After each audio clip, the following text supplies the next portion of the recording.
မမေရဲ့မပုံတွေကဟောင်းလဲဟောင်းနေပြီ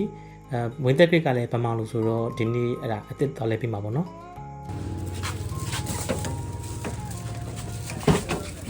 အိမ်ရောက်လို့အဖွားရှိသူအပိုင်သိမ်းမှုဆိုတာကသူမာလာရတဲ့အဓိကပဲအိမ်ပြင်လို့ရှိရင်အိမ်သားတွေပထမဦးဆုံးမိမှာကနန်းစိန်မုံပါလာဒီတော့အိမ်သားရဲ့ကျတဲ့နန်းစိန်မုံလည်းဝယ်သွားဖို့ဆိုတာကရွာပြန်တိုင်းလောရမယ့်ကိစ္စပဲလမ်းကတော့မိုးရွာတာဆိုတော့တော်တော်လေးဆိုးတယ်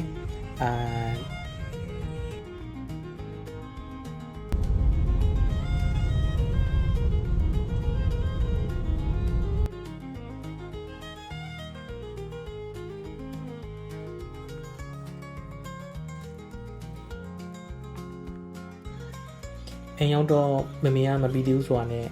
ကားပေါ်ကပဲစောင့်နေလိုက်တော့ပဲလာပါပြီဒါကတော့ထက်ထက်မိုးဦးကောကျွန်တော်ရဲ့မမေပဲဖြစ်ပါတယ်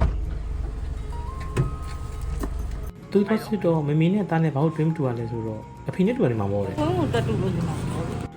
မှတ်ပုံတွေလုပ်ဖို့လိုအပ်တဲ့ထောက်ခံစာတွေဓာတ်ပုံတွေသွေးအဖြေတွေရပြီးတော့လုပ်ဖို့အဆင်သင့်ပါပဲဒါပေမဲ့တရက်တည်းပြီးပါတယ်ပုံနဲ့လောက်တာတော့